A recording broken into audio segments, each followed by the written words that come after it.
किसी भी क्वेश्चन में शेषफल कैसे ज्ञात करें, इसकी भी बात आज की क्लास में की जाएगी।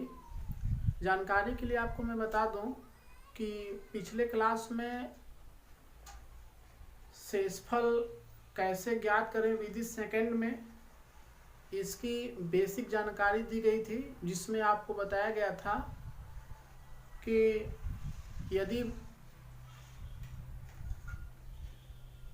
प्रश्न योगफल ज्ञात करने वाला हो या फिर अंतर वाला हो या फिर मल्टीप्लाई वाला क्वेश्चन हो, तो ऐसे में शेषफल कैसे ज्ञात करेंगे विद इन सेकेंड, इसकी जानकारी आपको दी गई है पिछले क्लास में।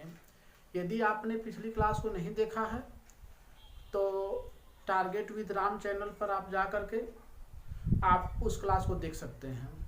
अभी आज की क्लास में मैं आपको बताने वाला हूँ घात वाली संख्याओं का शेषफल कैसे ज्ञात करें विद इन सेकेंड में। इसके लिए आपको एक चीज़ ध्यान रखना है कि इसमें प्रश्नों की वैरायटी अलग अलग टाइप की है, तो क्वेश्चन के हिसाब से आपको रूल अप्लाई करना है। लेकिन बेसिक जो शेषफल ज्ञात करने का है वो रूल हमेशा आपको ध्यान रखना है। क्या मैंने बेसिक रूल बताया था, आप पहले क्वेश्चन से देख सकते हैं। मैंने आपसे इतना ही कहा था कि आपको जैसे 7 से डिवाइड करके 27 में ये बताना कि शेषफल क्या होगा, तो मैंने आपसे ये कहा था कि शेषफल हमेशा छोटा से छोटा ज्ञात करेंगे। वो शेषफल चाहे धनात्मक हो चाहे ऋणात्मक हो, लेकिन आंसर बताते समय हमेशा हम लोग शेषफल पॉजिटिव बताते हैं। तो इसके लिए आपको मैंने ये बताया था, जैसे आप ध्यान दें, नियम के अनुसार जब आप करेंगे तो 7 या 21 यानी प्लस शेषफल 6 आएगा, और निगेटिव शेषफल आपको ज्ञात करना हो तो एक बार बढ़ा के टेबल आप पढ़ेंगे, यानी 7 चौका 28, 28 27 से एक बड़ा है, तो यहाँ पर जो निगेटिव जो शेषफल आएगा वो -1 आएगा। अब आप देख सकते हैं कि दोनों में छोटा शेषफल कौन है। दोनों में छोटा शेषफल की यदि हम लोग बात करें तो दोनों में छोटा शेषफल 1 है। यहाँ पर आप देख सकते हैं कि ये निगेटिव शेषफल है। अगर यदि आपको पॉजिटिव शेषफल यदि पता लगाना होता तो आप क्या करते हैं कि यहाँ पर जो हर है यानी जो भाजक है उसमें से 1 को घटा देता तो ये पॉजिटिव शेषफल निकल जाता, या फिर पॉजिटिव शेषफल यदि आपको पता है तो भाजक में से इस पॉजिटिव शेषफल को घटा देते तो निगेटिव शेषफल निकल जाता। यहाँ पर चिन्ह से कोई मतलब नहीं है। यहाँ पर जो शेषफल हम लोग जो एक शेषफल की हम बात कर रहे थे छोटे शेषफल की, तो यहाँ पर शेषफल हम लोग 1 लेंगे। इसी रूल को ध्यान में रख करके घात वाली संख्याओं का शेषफल आसानी से ज्ञात किया जा सकता है। कैसे, आइए देखते हैं। अब आपको मैं बता दूं कि इसका शेषफल आपको बताना है। आप देख सकते हैं कि घात वाली संख्या है, तो आपको मैं बता दूं कि घात क्या है, इससे आपको कोई मतलब नहीं है। आपको बस इसके आधार को देखना है, यानी भाजक का आधार में भाग देना है, और भाग देते समय बस ये समझना है कि जो आधार है ये भाजक के आसपास है कि नहीं है। तो आप समझ सकते हैं कि यहाँ पर पॉजिटिव शेषफल अच्छा रहेगा। पॉजिटिव शेषफल क्या आएगा, 1 आएगा, तो 1 की पावर क्या हो जाएगा, 132 हो जाएगा, और नीचे आधार 4 वहीं रहेगा। अब आप देख सकते हैं किसी भी नंबर की एक की कोई भी पावर लगा दें तो हमेशा उसकी वैल्यू 1 ही आती है, और यहाँ पर 4 से डिवाइड करना है। मैंने आपसे कहा था कि जब भाजक वाला नंबर जब बड़ा हो जाए ऊपर वाले नंबर से यानी भाज्य से, तो जो शेषफल आएगा वो हमेशा भाज्य ही आएगा, यानी शेषफल यहाँ पर 1 आएगा। अब इसकी बात करते हैं, यहाँ पर केवल आधार से मतलब है आपको, तो 7 चौका 28 यानी प्लस शेषफल 6 आएगा, और निगेटिव शेषफल -1 आएगा, 7 5 35, तो -1 की पावर 243, और यहाँ पर बाई 7 हो जाएगा। अभी तो यहाँ पर आपको मैं बता दूं जानकारी के लिए, आप ध्यान देंगे, जब 1 की पावर, जब कोई सम संख्या होगी तो यहाँ पर +1 आएगा। जब ध्यान देंगे, सॉरी, -1 की पावर कोई यदि सम संख्या है तो उसकी वैल्यू +1 हो जाएगी, लेकिन यदि -1 की पावर कोई निगेटिव नंबर है तो उसकी वैल्यू -1 आएगी, उसकी वैल्यू -1 आएगी। तो यहाँ पर देख सकते हैं, यहाँ पर विषम संख्या है तो इसकी वैल्यू -1/7। अभी मैंने बताया कि यहाँ पर भाजक बड़ा है तो शेषफल -1 आएगा, लेकिन आपको मैंने कहा था कि शेषफल माइनस में आएगा तो उसको पॉजिटिव में बताना है। तो इसके लिए क्या करेंगे, भाजक में से इसको घटा देंगे, यहाँ पर शेषफल 6 आ जाएगा। अब इसकी बात करते हैं हम लोग। अब देखिए यहाँ पर क्वेश्चन बदल रहा है, आप देख सकते हैं कि यहाँ पर जो आधार है ये 9 से बहुत ज्यादा अंतर पर है। तो हम लोग क्या करेंगे कि 2 को इस प्रकार से लिखेंगे कि वो 9 के आसपास हो जाए।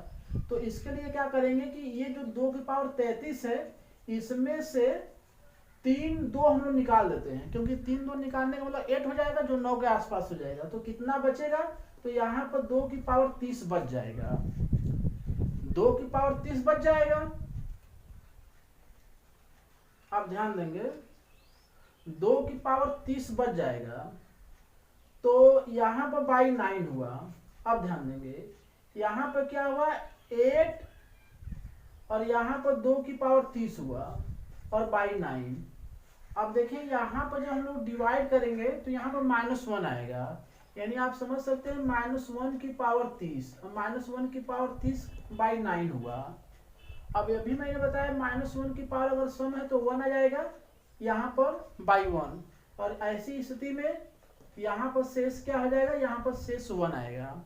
इसकी बात करते हैं हम लोग, ध्यान दीजिए, यहाँ पर भी आप देख सकते हैं कि 2 9 से बहुत छोटा है, तो यहाँ पर 2 की पावर 3 यानी 8 मल्टीप्लाई, यहाँ पर ध्यान देंगे, हम लोग इसको क्या लिख सकते हैं, इसको हम लोग 2 की पावर 3 और मल्टीप्लाई 2 की पावर 97 लिख सकते हैं।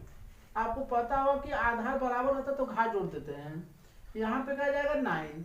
अब आप समझ सकते हैं कि यहाँ पर 8 हुआ और 8 मल्टीप्लाई 2 की पावर 97/100। अब यहाँ पर ध्यान देंगे, यहाँ पर जब हम लोग इसमें जब डिवाइड करेंगे तो -1 की पावर 97/9 हो जाएगा, और यहाँ पर देख सकते हैं आप कि यहाँ पर निगेटिव पावर -1 की पावर विषम है तो यहाँ पर -1 आएगा बाई 9, तो यहाँ पर शेषफल क्या हो जाएगा, यहाँ पर शेषफल -1 आएगा। लेकिन आपको पॉजिटिव शेषफल बताने के लिए क्या करना है कि इस आधार यानी भाजक में से घटा देना है, तो यहाँ पर शेषफल क्या हो जाएगा, यहाँ पर शेषफल +8 हो जाएगा। इस क्वेश्चन की बात करते हैं, जो आप देख सकते हैं कि 4 के आसपास है, एक बार ले जाएंगे तो -1 की पावर 243 हो जाएगा बाई 4। अब यहाँ पर विषम संख्या इसलिए -1 की पावर 4, यहाँ पर शेष -1 आएगा, लेकिन आपको शेष पॉजिटिव बताना है तो 4 - 1 यानी बराबर 3 आ जाएगा। इस क्वेश्चन को आप देख सकते हैं कि यहाँ पर 3 7 से काफी दूर है, तो ऐसे में हम लोग क्या करते हैं, ऐसे में हम लोग ये जो 243 पावर है यहाँ पर हम लोग 3 का मल्टीप्लाई करते हैं, और 3 को आपको मैं बता दूं कि 3 को कितनी बार आप लिखेंगे, तो ये 729 का मतलब क्या हुआ, कितना पावर हो जाएगा, 729 आएगा। तो आप देख सकते हैं यहाँ पर मैं बात करता हूँ 81 मल्टीप्लाई 9, यानी इसका मतलब यह हुआ कि 3 की पावर 6, 3 की पावर यदि 6 की बात करें हम लोग, यदि 3 की पावर 6 की बात करें तो यहाँ पर क्या बचेगा, 3 की पावर 237 बचेगा, और इसके बाई 7 होगा। यहाँ पर क्या हो जाएगा, यहाँ पर हो जाएगा 729, और 729 3 की पावर 237/7 हो जाएगा। अब देखिए ये कर जाएगा, 7 से 7 कैंसिल, 7 चौका 28 यानी +1 आएगा शेषफल। अब यहाँ पर +1 शेषफल मतलब 2 की पावर 237/7, यहाँ पर 1 की कोई भी पावर करेंगे 1 ही आएगा, तो यहाँ पर शेषफल जो है वो पॉजिटिव 1 है, इसलिए यहाँ पर शेषफल हम लोग 1 लेंगे।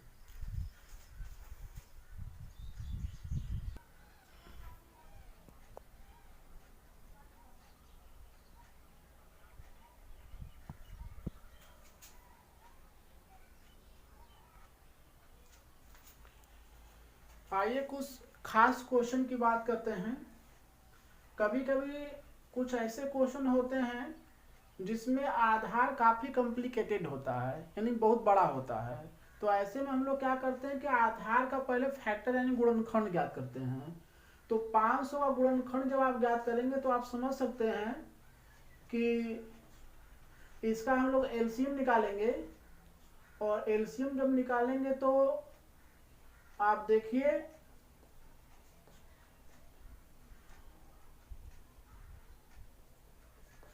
यहाँ पर आप देख सकते हैं कि इसका जब एलसीएम निकाला जाएगा तो यहाँ पर 5 3 बार मल्टीप्लाई है तो 5 की पावर 3 मल्टीप्लाई 2 की पावर 2 हो जाएगा। अब देखिए यहाँ पर 5 की पावर 3 जब ऊपर जाएगा, आप ये जानते होंगे कि आधार जब बराबर है तो भाग देते हैं तो घात घट जाता है। तो घात जब घट जाएगा तो 127 में तो 3 घटा देंगे तो कितना जाएगा 124 आ जाएगा। और यहाँ पर 2 की पावर 2 का मतलब 4।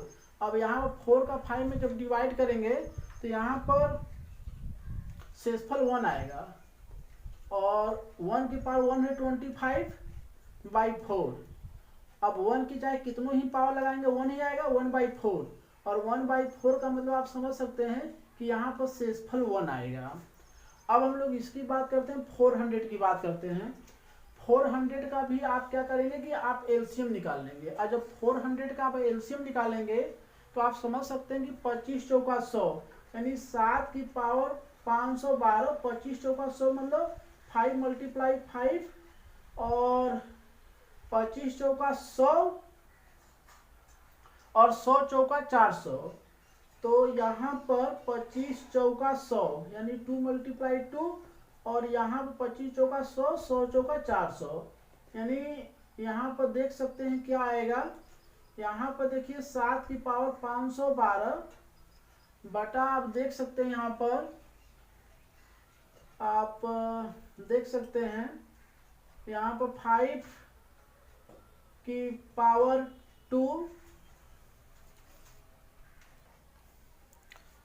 आप देख सकते हैं यहाँ पर 25 चौका 100 हो जाएगा, और यहाँ पर 100 मल्टीप्लाई क्या बचेगा 4 बचेगा। तो 4 का जब डिवाइड 7 में करेंगे तो 4 दूना 8 यानी -1 शेषफल बचेगा, पावर यहाँ पर बाई 100 हो जाएगा।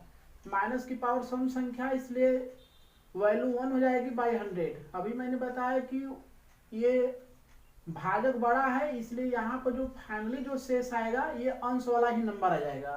तो इसकी बात करते हैं हम लोग। यहाँ पर नीचे वाले का यदि हम लोग फैक्टर ज्ञात करें तो 7 छक्का 42, यहाँ पर 7 की पावर 1 है जो डिवाइड है, इसलिए ये पावर 1 कम हो जाएगा यानी 126/6।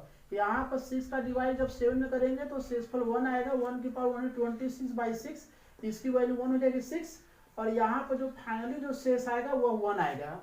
हम लोग इसकी बात करते हैं। यहाँ पर आप देख सकते हैं कि 10 का जब हम लोग फैक्टर ज्ञात करेंगे तो 2 मल्टीप्लाई 5, यहाँ से 2 से एक पावर कम हो जाएगा, 2 की पावर 34/5 हो जाएगा। यहाँ पर आप ध्यान देंगे, यहाँ पर हम लोग यहाँ पर ध्यान देंगे, यहाँ पर ध्यान दीजिए, इसको हम लोग क्या लिख सकते हैं 2 की पावर 4 मल्टीप्लाई 2 की पावर 30/5। यहाँ पे इसकी वैल्यू 16 हो जाएगा। 16 मल्टीप्लाई 2 की पावर 30/5 हो जाएगा। अब 5 का डिवाइड इसमें करेंगे तो 5 या 15 यानी 1 शेषफल आएगा, और 1 शेषफल का मतलब क्या हुआ, यहाँ पे इसको आप 2 की पावर 4 भी समझ सकते हैं। तो यहाँ पर 1 शेषफल हुआ, पावर 30/5 यानी 1 की पावर 5, यानी जो शेष फाइनली आएगा वह 1 आ जाएगा। अब हम लोग इसकी बात करते हैं। तो यहाँ पर आप देख सकते हैं 35/40 है। यहाँ पर हम लोग 100 को जब ब्रेक करेंगे तो 100 को आप क्या लिख सकते हैं, ये 25 चौका 100 आप लिख सकते हैं। 25 चौका 100 मतलब ये 5 स्क्वायर और मल्टीप्लाई यहाँ पर हो जाएगा 2 स्क्वायर। यहाँ पर ध्यान दीजिएगा, कभी कभी कुछ ऐसे क्वेश्चन मिलते हैं जहाँ पर आपको अंश को भी सरलीकरण रूप में लिखना होता है। कैसे, इसको आप क्या ले सकते हैं, 5 मल्टीप्लाई 7 की होल पावर 40 बाई 5 का स्क्वायर मल्टीप्लाई 2 का स्क्वायर। आप ध्यान दीजिएगा यहाँ पर 5 की पावर 40 मल्टीप्लाई 7 की power 40 by 5 square multiply 2 square. आप ध्यान दीजिएगा 5 का स्क्वायर इसमें घट जाएगा तो 5 की पावर 38 और यहाँ पर 7 की पावर 40 बटा यहाँ पर 4 हो जाएगा। यहाँ ध्यान दीजिएगा 4 का जब आप डिवाइड 5 में करेंगे तो 1 से इतना आ जाएगा, इसका करेंगे तो -1 की पावर 40 हो जाएगा। अब पूरे के बाई 4 रहेगा। आप ध्यान दीजिएगा 1 की पावर 80 का मतलब 1 हुआ और इसका वैल्यू भी 1 आएगा बाई 4। ये 1/4 यहाँ पर जो फाइनली जो शेष आएगा इसकी वैल्यू 1 हो जाएगी। फ्रेंड्स, अभी मैंने आपसे ये कहा कि कभी कभी ऐसे क्वेश्चन मिलते हैं हमको घात पर आधारित वाले से फल ज्ञात करने वाले क्वेश्चन, जिसमें आपको आधार का भी गुणनखंड करना पड़ता है और हर का भी गुणनखंड करना पड़ता है। जैसे इस क्वेश्चन में आप देख सकते हैं, यहाँ पर हम लोग क्या लिख सकते हैं, यहाँ पर लिख सकते हैं 3 मल्टीप्लाई 7 की होल पावर 145 बाई इसको 14 7 98। 14 7 98 का मतलब क्या हुआ, यानी 7 का स्क्वायर मल्टीप्लाई 2। अब देखिए यहाँ पर हम लोग 7 की पावर 145 और 3 की पावर 145, अब बाई 7 स्क्वायर मल्टीप्लाई 2 हो जाएगा। अब ध्यान दीजिए इसके में से पावर 1 कम हो जाएगा 143 और 3 की पावर 145 और नीचे 2 बचा। अब ध्यान दीजिएगा यहाँ पर इसमें डिवाइड करेंगे तो शेषफल 1 आएगा, 1 की पावर 143 मल्टीप्लाई और यहाँ पर 2 एकम 2, यहाँ पर भी शेषफल 1 आएगा 145 बाई 2। 1 का चाहे जितना ही पावर लगा दे 1 ही आएगा, पूरे का बाई 2 रहेगा। और यहाँ पर आप इजी तरीके से आप देख सकते हैं कि फाइनली जो शेषफल आएगा वो 1 आएगा। इसकी हम लोग बात करते हैं, आप देखिए 8 दूना 16 यानी शेषफल -1 की पावर 235 बाई 8। और यहाँ पर जब पावर विषम है तो यहाँ पर वैल्यू क्या आएगी, माइनस में आएगी और फाइनली जो शेष आया वो माइनस आया, लेकिन शेषफल निगेटिव नहीं आना चाहिए, इसको पॉजिटिव यदि आपको बताना है तो मैंने कहा कि हर यानी भाजक में से इसको आप घटा दीजिए, तो फाइनली जो आंसर आएगा वो शेषफल 7 आ जाएगा। इसकी हम लोग बात करते हैं, आप देखिए क्या लिख सकते हैं इसको, 4 की पावर इतना लिखिए, 48 को आप क्या लिख सकते हैं 16 × 48 और 16 × 48 का मतलब ये हुआ 2 की पावर 4, ये 3 हुआ। ध्यान दीजिएगा इसको आप क्या लिख सकते हैं, 4 को 2 की पावर आप 2 लिख सकते हैं, 2 की पावर आप 2 लिख सकते हैं। ध्यान दीजिएगा, नहीं बल्कि यहाँ पर ऐसे देख लेते हैं हम लोग, यहाँ पर ध्यान दीजिए यहाँ पर हम लोग ये 4 स्क्वायर मल्टीप्लाई 4 की पावर 173 बाई यहाँ पर 2 की पावर 4 का मतलब ये हुआ कि 4 का स्क्वायर भी लिख सकते हैं, ये बाई 3 हुआ, यहाँ से ये इससे कैंसिल हो गया। ध्यान दीजिएगा अब इसका इसमें डिवाइड करेंगे तो 1 की पावर 173 बाई 3 हुआ, तो 1/3 यहाँ पे जो फाइनली जो शेष आएगा वो 1 आएगा। इस क्वेश्चन की बात करते हैं 7 × 42 -1 की पावर 100/7। यहाँ पर सम संख्या इसलिए 1/7 और जो फाइनली जो शेष आएगा वह 1 आएगा। थैंक यू, नमस्कार।